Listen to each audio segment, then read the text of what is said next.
Hi friends, welcome to my travel. You are watching Howrah Bridge. 1948లో ఈ రవీంద్ర సేతు నిర్మించారు. దీన్నే Howrah bridge అని కూడా అంటాము.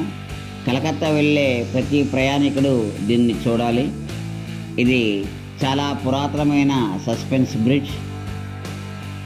ఇది ప్రపంచంలో 7 వండర్స్లో ఒకటి. ఇది ప్రపంచంలోనే అతి పొడవైన కాంటిలివర్ బ్రిడ్జ్.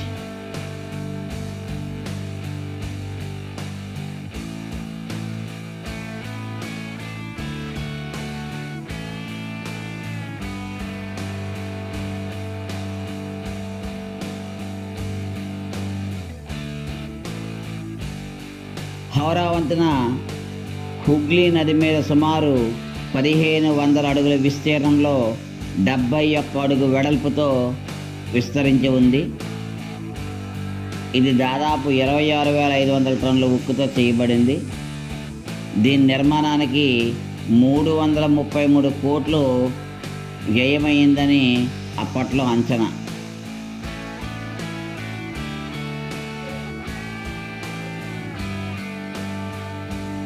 రివిట్సే దీన్ని పట్టి ఉంచుతాయి.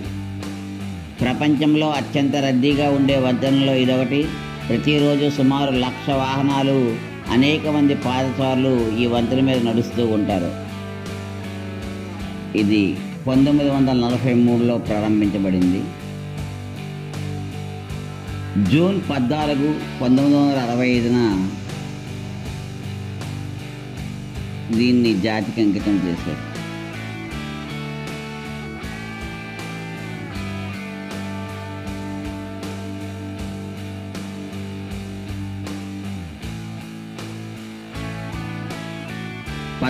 జూన్ 1965న మొదటి భారతీయ మరియు ఆసియా నోబెల్ బహుమతి గ్రహీత అయినటువంటి రవీంద్రనాథ్ ఠాగూర్ పేరు మీద రవీంద్ర సేతుగా దీని పేరు మార్చారు. ఇది ఇప్పటికైనా హౌరా బ్రిడ్జిగానే ఫేమస్ అవుతుంది.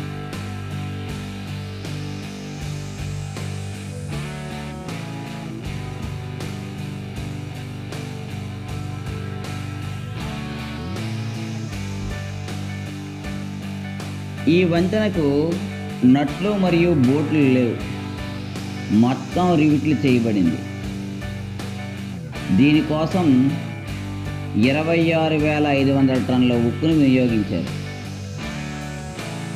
ఇందులో ఎక్కువ భాగం టాటా స్టీల్నే వాడారు.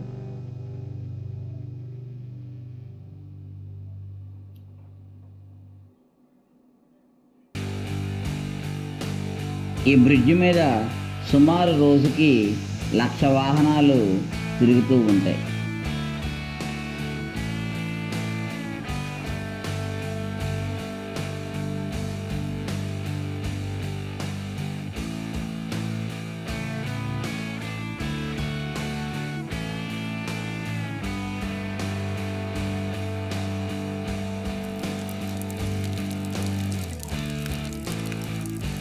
అయితే ఈ బ్రిడ్జ్ పక్షి రెక్కలు మరియు మానవులు ఉమ్మివేయడం వల్ల తుప్పు ఏర్పడుతూ ఉంటుంది.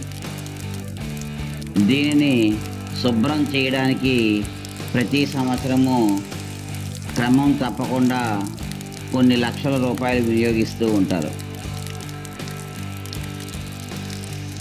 ముఖ్యంగా పాదచారులు గుట్కా మరియు పాన్లు ఉమ్మివేయడం వలన ఈ వంతెన ఎక్కువగా దెబ్బతింటూ ఉంటుంది. దాన్ని క్లీన్ చేయిస్తూ ఉంటారు. 2005 జూన్ 24న దిగువ నుండి వెళ్తున్నటువంటి ఒక కార్గో వెసల్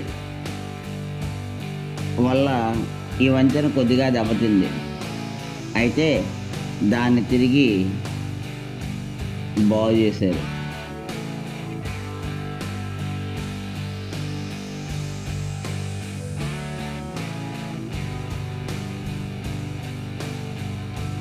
ఈ బ్రిడ్జ్ కలకత్తా నగరాన్ని హౌరా స్టేషన్ని కలుపుతున్నందువలన కోల్కతాకు గేట్వేగా పరిగణిస్తారు.